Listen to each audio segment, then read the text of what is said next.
आप कोई कवच पढ़ लो, आप कहते हो सुनते हो कि आप क्या कवच पे श्रद्धा नहीं क्या? नारायण कवच, राम रक्षा स्तोत्र, मतलब अब जब बचपन से लगे हैं तो लगे ही हैं। बताया इतनी चालीसा थी, शिव चालीसा, ये चालीसा, वो चालीसा, पहले सुबह चालीसा चालीसा बहुत से पढ़ के, सब कवचों का कवच है भगवत नाम का एक तार, निरंतर भजन, निरंतर चिंतन, बस। सब कवच सत्य हैं, सब कवच महिमामय हैं, लेकिन माया के प्रभाव से बचाने के लिए एकमात्र भगवती स्मृति ही कवच है, दूसरा नहीं। यह भी बात समझ लेना। नारायण कवच धारण किए हो, कोई तुम्हें छू नहीं सकता है, लेकिन तुम तो छू सकते हो। समझ रहे ले? आप छूले की वृत्ति से रहित हो जाओ, इसके लिए हरि स्मृति कवच चाहिए। हरि स्मृति कवच सब पाठ पाप मोचन कर देंगे, लेकिन पाप प्रवृत्ति का नाश होगा आपकी विचारधारा पलटने पर, निरंतर भगवत स्मृति पर। हम ज्यादा रोएं गिड़गिड़ाएं ना इस विषय में कि हे कृष्ण हमारा काम नष्ट कर दो। है हम आपको असली बात बता रहे, को रो के भी देख लिया है। मतलब इसलिए कुछ बातें ऐसी होती है, हाँ यमुना जी में खड़े होके, गंगा में खड़े होके खूब रो रो के देख लिया है।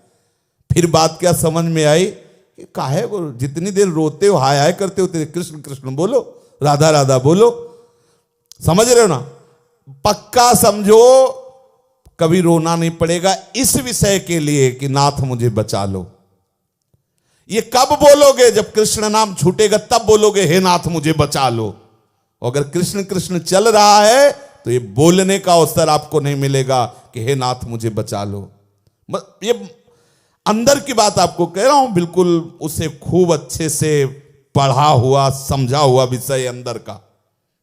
जब हम भजन छोड़ते, जब हम नाम छोड़ते हैं, तभी कोई न कोई ऐसी कमी हमें परास्त करती है, हमें फिर पुकारना पड़ता है नाथ मुझे बचा लो।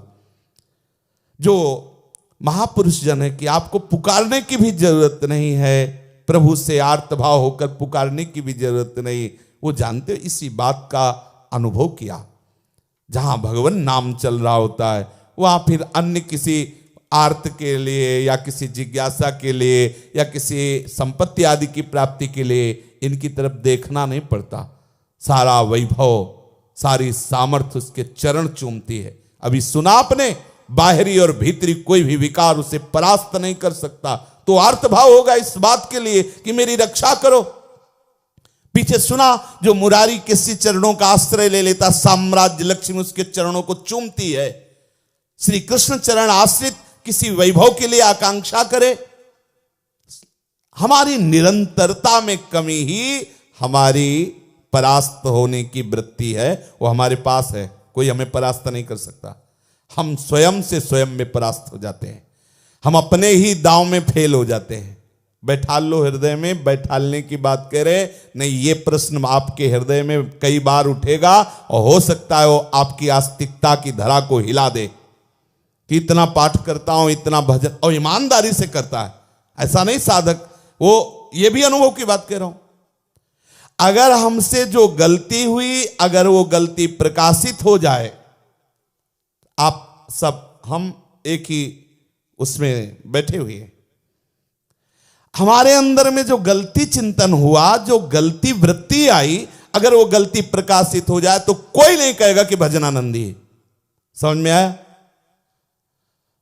और वो ईमानदारी से भजन करता है, तभी वो सोचता है कि कब वो तिथि आएगी, तारीख आएगी, वो मिनट आएगा जब हम इन सब विकारों से ऊपर, वो दिन होगा अव्याव्रत भजनात् तद्स्मरणे परम व्याकुलते। ये इसके बिना ये कार्य होता रहेगा, चाहे जितना समय आप लगा लो।